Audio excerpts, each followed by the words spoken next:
We're here at the Michael D. Antonovich Antelope Valley Courthouse, where in just a moment, the city of Lancaster is going to receive a $1 million grant for homeless services here in the Antelope Valley. Welcome, everyone. Big day for the Antelope Valley. So we'd like to introduce a few people representing Senator Runner's office, Rick Cook. Come up here. Representing Tom Lackey's office, Russ Williams. We have a couple pastors with us, David Parker, David, Chris Johnson, Henry Hearns, and everyone's favorite, Mr. Steve Baker.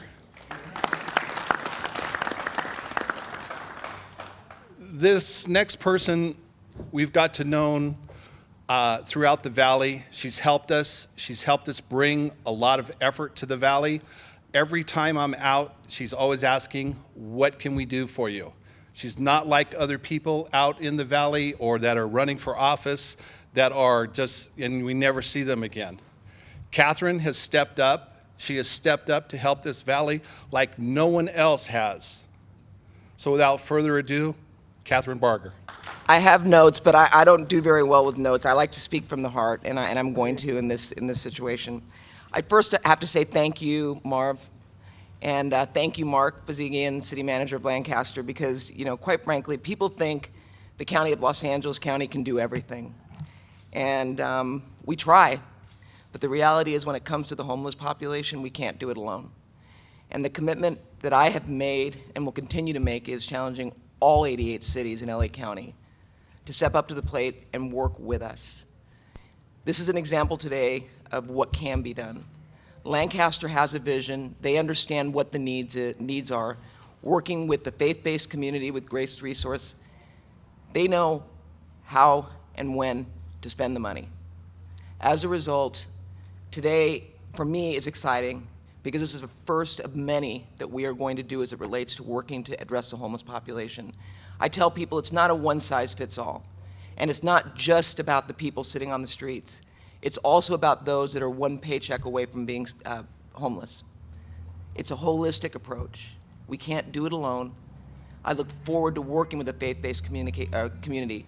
Today we had a nice talk about what can be done, what more can we do is what was asked of me, and I said mentoring, reaching out, prevention. When people are in crisis, let them know we are here to help you. We are here to work with you. I make that commitment, and I make that commitment to all of you here today, and I'm really, really excited about this. And now I'm going to read from my notes because I want to really acknowledge some people here because the county is good at providing the health services, mental health services, social services, and up here in the Antelope Valley, we're very fortunate to have a very, very strong network, many of which live in the community. So I want to acknowledge Jo Ellen Perkins, Director Chief of Mental Health, right over here. Wesley Ford, the Deputy Director of the Department of Public Health, who I've known for 28 years, actually. Connor Johnson, Housing for Health, Department of Health Services. Connor. And Queen Jones, Division Chief, Department of Public Social Services. And sitting next to Queen is Cheryl Ward, Deputy Director, Department of Public Social Services. I want to thank you all because you are going to be partners as we move forward. And I make a challenge to everybody here, including me. Each day, question, what can I do to help someone else who is in need? I guarantee you if you do that, you will leave not only this county better, but this world. So thank you very much, and Marv, I really appreciate you doing this today. We have been so underserved in the valley for a long time. We have been, not by the county itself, by different organizations that have forgot that we're here, not only in the transportation area, but especially in the homeless area. So we're out there fighting everybody to get the money. This is like sharks in water, and they throw just a hunk of meat and you guys fight over it. Well, usually we don't have enough representation to get that, but with Kathryn's help, we were able to get that. We were able to get $1 million. She offered $500,000 at first. We asked her for $1 million, and she said, let me work on it. But it's someone that comes up here not on a daily basis, but whenever they can. She comes up here to help us, and she does everything that she can to help us. This is a real day of promise and hope in our community for all of those who care about the homeless, who ache for greater solutions, more resources, a change, a new beginning. Not only all of those who are part of the social service network and housing and mental health that are doing this day by day, but I'm also thinking about people who drive around in their cars with a extra bottle of water and a bag of personal health care items and reach out wherever they can to whoever they can that they find in those rough situations. I was speaking to a woman just a few days ago who has been homeless for the last 6 months, and as we were talking, one of the things that surprised me was she said, it's so hard because no one welcomes you anywhere. We, of course, in the church community and the faith community want that to be different within the groups of people that we give influence to and leadership over. But I just think that today, with this kind of statement that we're reaching for more than the 110 beds that we presently have in this community. We're reaching for more, and I think that it sends a signal that there is a welcome, there is a resource, there is a hope and a new beginning. I'm so grateful. Kathryn, thank you to the county, and thank all of you who have this as a concern in your heart. First would probably draw attention to the fact that David Parker is not only the pastor at Desert Vineyard, a church that's been very much involved in helping the homeless for decades and a significant sort of part of starting the Grace Resource Center. David also serves as the president of the AVCMA, the Antelope Valley Ministerial Association. And so his leadership, his heart, his passion for the homeless, I think, has caught fire, and many of us have sort of followed his example over the years, and I'm grateful for that. The other thing I'd like to say is Marvin Crist is a hero of mine. He is relentless. I think somebody said he was passionate. I think that means sometimes he can get fired up. And if you've been on the other side of that firing up, you probably don't like it. But I've always been on the good side of that firing up, so I'm grateful for it. And Marv has worked for the last 3 years diligently with a group of community leaders. I've had the privilege of being a part of that group to really find solutions for the homeless. And we see this today as a significant step in the right direction of meeting the needs of the homeless in the Antelope Valley. You know, there's a Bible verse that says, this is the day that the Lord has made. Let us rejoice and be glad in it. And there's just got to be a time where you just stop and say, thank you, Lord, you've done a great thing. $1 million just come into the Antelope Valley to help the homeless. And that's good news, and we should all be excited and celebrate this day. That means there's a lot of work ahead, but at least this is a new day. And it's a furthering of the mission of a man like Steve Baker, who for 25 years now has sought to help the homeless along with his team of people over there at Grace Resource Center. There's also a lot of other sort of government agencies that are here today, other nonprofit organizations, many churches that are diligent in their efforts to help the homeless. And I really do believe this, that while this is a huge problem, it's not an insurmountable problem. We do have a housing crisis. We have a homeless crisis in the Antelope Valley. And you really don't need any more statistics to make the case for that. All you have to do is look around. There's evidence of it in every shopping center all around our valley, in both of our cities, in Lancaster and in Palmdale. But what I do believe is this. I believe that if we all start to pull on the same side of the rope and work together, the county, the city, nonprofit organizations, churches, including those agencies we're helping with mental health. We recognize homelessness is a complex problem. It's not simplistic, that it's going to take all of us. But I believe with the synergy of all of us working together, this is a problem that we can solve in the Antelope Valley, and I don't think we should settle for anything less than a solution. And so thank you, Marv, for your leadership. Thank you, Kathryn, for your part in that as well. It's very much appreciated, and that is a really big check, both in size and in dollars, and so we're grateful. There's one other side to this that I'd like to mention, and I agree with Pastor David Parker that it is compassion that should be our primary motivation. There are people that are made in God's image, just as we are, who are suffering all around us, and we cannot ignore the pain. And yet at the same time, there also should be a concern, I believe. There should be a multifaceted motivation that we take. First, compassion, but secondly, I think public safety. I think there are some issues that we could solve if we move forward in the direction that Marv has suggested, and that is building an adequate homeless shelter here that would have many more beds, that would bring together many different agencies in one location so that we could address the real needs. But there also, I think, needs to be a distinction. And I first heard this from Stacy Waddle, who's the director over at the current shelter. And that is, there is a difference between those who are houseless and those who are vagrants. And I think all of us have a concern. I have 2 daughters. I've raised my family here. All of my kids have been born and raised here in the Valley for the last 25 years. And there's times where we're concerned about the aggressive panhandling that goes on, that we don't necessarily feel like is appropriate. We are a family that has chosen to be generous, as many of you have been, with the poor. We are supporters of Grace Resource Center and many other efforts through our church. And yet at the same time, I believe this, that if we can sort of bring together all of these organizations, and not only working with those who help the homeless, but also working with the Sheriff's Department, once we have adequate facilities to take people to, we can then begin to be able to distinguish between those 2 categories of people, those who have real need and those who are maybe taking advantage of others. I think we should not lump them all together.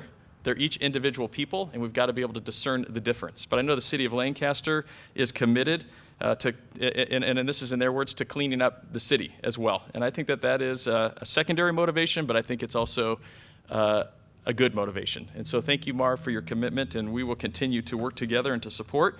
And I know I speak for many other pastors who are here today shaking their heads. There's a lot of interest in this community to solving this problem. Thank you so much. Our next speaker is one of the reasons why I was so involved in this. At first, my son got involved, and he came to me and he said, okay, there's a problem with funding and where we wanted to go with it and how we wanted to do it. But then I heard stories of individuals that used to be homeless. Okay, we used to have a mayor of the city of Lancaster that used to be homeless. And when you hear his story and where he came from with a little help and the succession and how he succeeded from that point on, it will make you proud. And it will make you proud to help people in the future. My friend, Henry Hearns. Thank you, Marv. You've emotionally took me all the way back to Mississippi in the mid-30s to where I was actually homeless.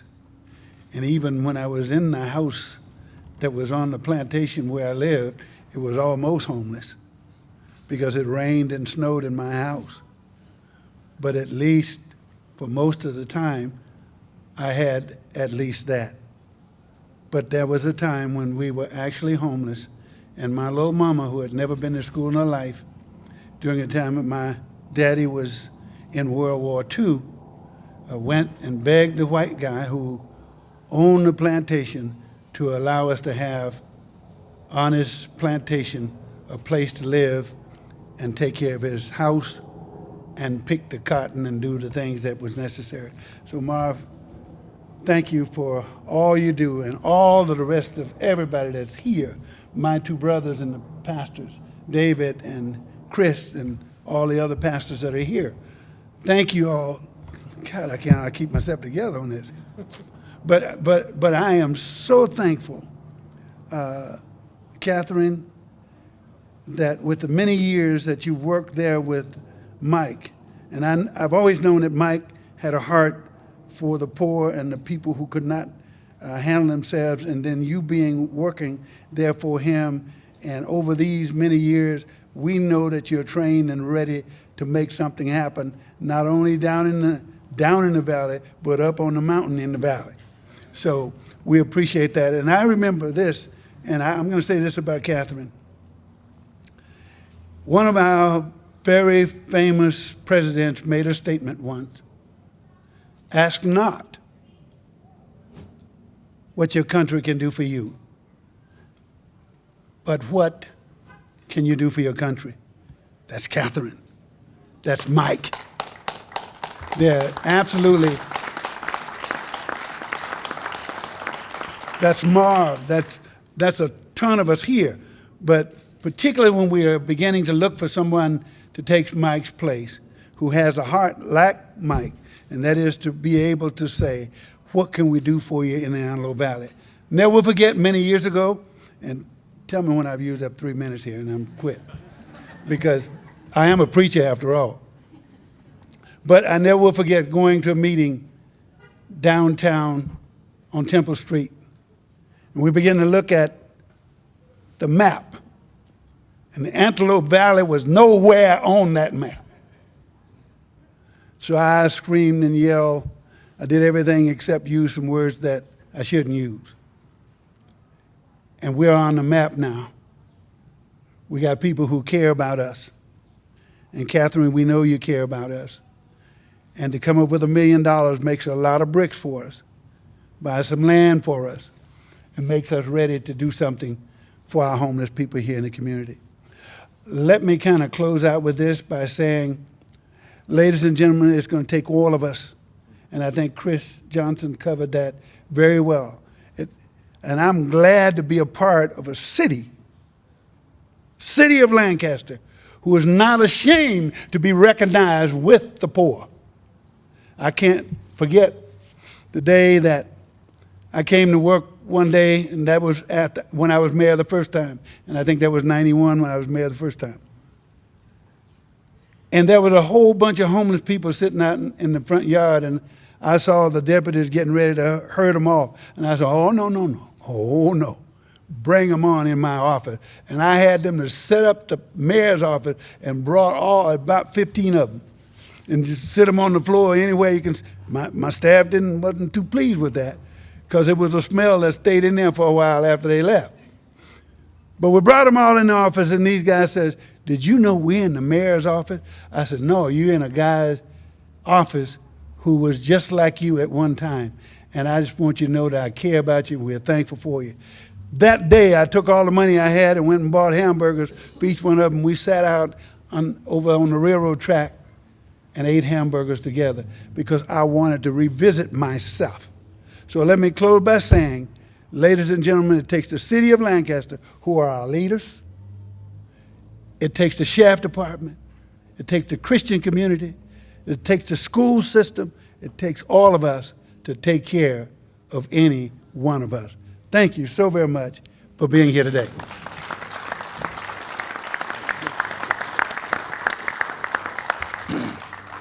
We have some great people in the city of Lancaster. Our next speaker has helped the homeless for over 25 years. He's helped do it out of the kindness of his heart. But let me tell you how we got to this position. Years ago, all of our faith-based community helped the homeless. Absolutely. And they continue to help the homeless. So instead of reaching out for help where we could have, where we maybe should have, we chose to do it through our faith-based community. They helped, they knocked on the doors, they fed people, they went out in the desert, they fed a lot of people. So we got forgot about by LASA. They just forgot about us. We didn't get our fair share. And to remind everybody, we get $279 per person. Spa 1. Spa 4, which is downtown LA, they get over $4,500 per person. It's a great disparity. Someone that has helped us through this, Mr. Steve Baker. Well, it would be really easy for me to just stand here and cry. This is pretty incredible. 25 years seems like a long time, and sometimes it seems like yesterday. But I remember when I was hired to start a food thing, I went, food, yeah. They handed me a checkbook with $22,000 in it, 20 of which had come from the vineyard and their Christmas tree lot money, and they donated that to us, and that worked so well, they ended up giving us the Christmas tree lot, and we ran it for several years after that. But this has been an effort of, at that time, myself and 16 volunteers and about 8 churches, and we've grown to the place where I think we have 36 employees. We took over the shelter 4.5 years ago, almost 5 years ago. We're helping 15,000 people a month one way or another. And there is the issue of vagrants and homeless. There's also the issue of there's homeless, there's the near homeless, and then there's the working poor. And if you don't take care of the near homeless and the working poor, you're going to have more homeless. So we do all of that. And so with our staff, the groceries we provide, when we left the office this morning, it was 75 or so people in line to get groceries. That was going to start at 10. We'll do it again at 1:30.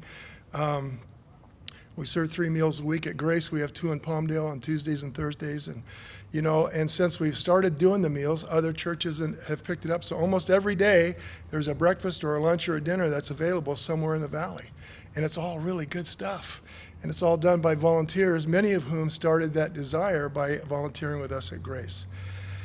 And so taking over the shelter was an ordeal. It's a very expensive venture. It's taken everything that we have and then some to keep that going. And Stacy and our staff at the shelter and my board have worked really hard to keep our expenses so that we can stay one step ahead of, you know, the checkbook.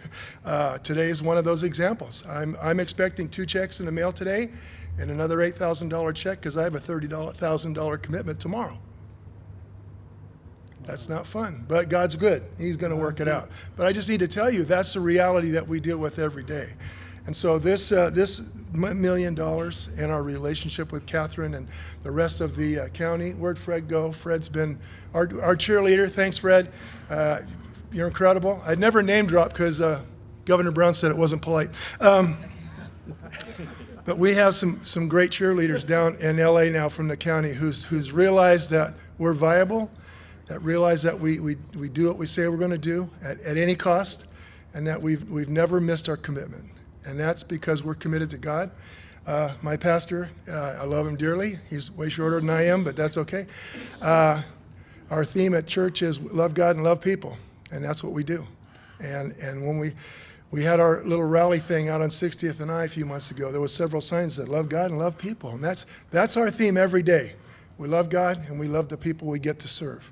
And it's a privilege to do that. My director of operations, Jeremy Johnson, is a great reminder of that all the time. He's the one that keeps us grounded as we're all going crazy and chasing people. And, okay, stop. All right, okay. And he reminds us what we're here for.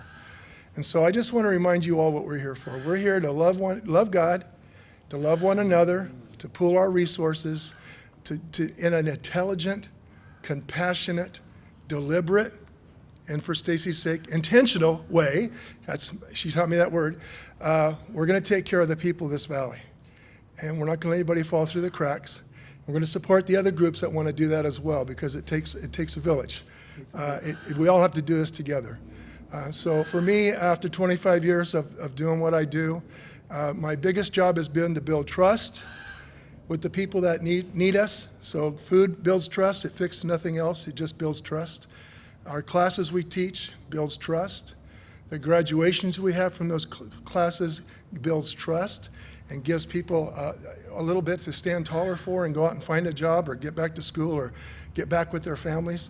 The counseling that we do every day in our offices and in the parking lot and wherever, it all builds trust. And so I feel like we've crossed that threshold. We've built the trust that we need with the county that nothing can hold us back. So with God's love and the support of our city, Marvin and everyone else, our Mayor Rex, I am so thrilled that we've gotten to this place, and I just hope that you will continue to trust us to do what we need to do in the future. Thank you.